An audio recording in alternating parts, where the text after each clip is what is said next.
சார்பிலே இருக்கும் போது நமக்கு எதிராய் நிற்பவன் யார்?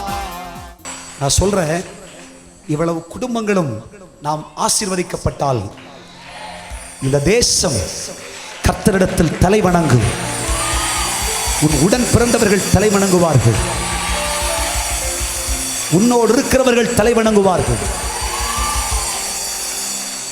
வேத புஸ்தகம் எடுத்த நம்ம அன்னைக்கு சில கஷ்டங்களை அனுபவிச்சுக்கிட்டு வாடகை வீட்டில் உட்கார்ந்துக்கிட்டு நம்முடைய பிள்ளைகளுக்கு ஒரு நல்ல வேலை கிடைக்காததுனால, நம்முடைய பிள்ளைகளுக்கு சரியா படிப்பு வராததுனால பல பேர் இன்றைக்கு போய் என்னத்தை தான் நீ பார்த்த, நீ போய் என்னத்தையா கண்ட, நீ ஆண்டவரை தேடாத எத்தனை முறை சொன்னேன், கோயிலுக்கு போகாத எத்தனை முறை சொன்னேன், கேட்டியா? உனக்கு என்ன நடந்துச்சு என்று பல பேர் உன்னை ஒவ்வொரு நாளும் அணு அணுவாய் சித்திரவதை செய்து கொண்டிருக்கிறார்கள். சபையே, உன்னை ஆசீர்வதிக்க வேண்டும் என்பது தேவனுடைய விருப்பம். இந்த பட்டணத்தில் பெரியவர்களாய் நீங்கள் தான் இருப்பீர்கள். இந்த பட்டணத்திலே கர்த்தர் தான் உங்களை ஆசீர்வதிப்பார். உனக்கு ஆண்டவர் ஒரு சிறிய ஆரம்பத்தை ஆரம்பிச்சு வச்சிருக்கிறார். நீ பெருகவே பெருகுவாய். நீ ஒரு வீடு தான் கட்டணும் நினைச்ச, நீ 2 வீடை கட்டுவ. நீ ஒரு வாகனம் நினைச்ச, கர்த்தர் இன்னொரு வாகனத்தை கூட தருவார். நீ 10 சென்ட் நினைச்ச, கர்த்தர் 1 ஏக்கரா உனக்கு தருவார். நீ 10 ஏக்கரா சொன்ன, கர்த்தர் 100ஆ மாத்தி தருவார்.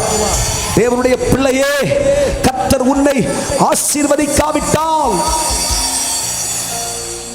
தேவன் உனக்கு அனுகூலமான ஒரு அடையாளத்தை காண்பிக்காவிட்டால், நீ விசுவாசத்திலே தோற்று போனாய் என்று சொல்வார்களே. அதற்காகவே கர்த்தர் வீரியமாய் எழுந்து உன் தலைமுறையை கர்த்தர் நன்மையால் ஆசீர்வதிக்கிறார். உன் தலைமுறை பெரிய பிரில்லியன்ட் எல்லாம் ஒண்ணும் இல்லை.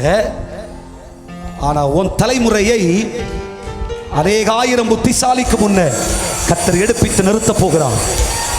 நீ அதை பார்ப்பாய். நீ பெரிய படிச்சு பட்டம் பெற்ற ஒருவன் அல்ல.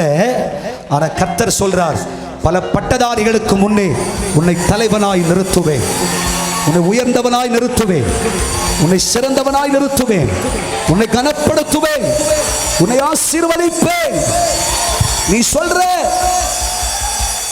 விசுவாசத்தை பின்பற்றி வேத புஸ்தகத்தை கையில் ஏந்தியதினால் இவ்வளவு கண்ணீரையும் அனுபவிக்க வேண்டிய ஒரு கஷ்டம் வந்ததோ என்று துயரப்படாதே.